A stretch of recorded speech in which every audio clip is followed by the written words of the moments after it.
Hello, everyone. This is Melissa again, and going through some more stuff, finding more things to show you, and going into the Wayback Machine.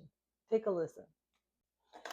Back in the day, when we were walking to school, early 60s, uh, we personally we didn't have a television set or anything like that, and our main entertainment, pre-internet, of course, pre-cell phone, pre-everything, was AM FM radio. And growing up in southern New Mexico, the only station that all of us teenagers could get at night while we're cruising up and down Main was KOMA radio station out of Oklahoma City. Well, that was great for the cars, but then you go home, no TV, nothing, and what did we listen to? KOMA on our transistor radio. Now, transistor radios were introduced, I believe, from what I found was 1954, around there. Well, the first one sold probably for about $50.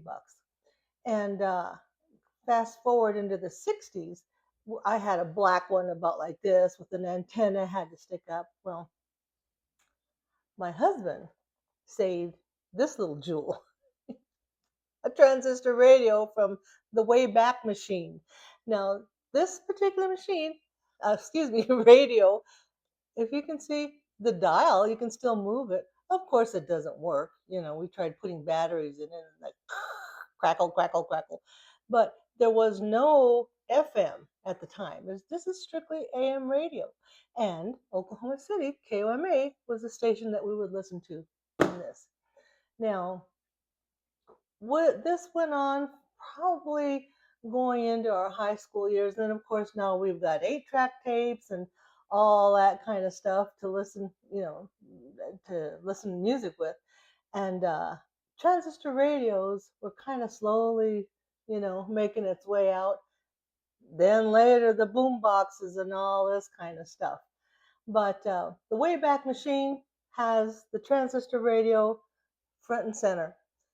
If you have any memories of your transistor radios, that'd be kind of cool to listen to. Did you even have a transistor radio? I'm sure a lot of you did. But we enjoyed ours many, many years. I don't know, maybe we can kind of. Is there even an AM station around? If we could get this to work, who knows, right? Anyway, have a nice day. Hope everyone is safe, healthy, and we'll see you again in another one. Bye.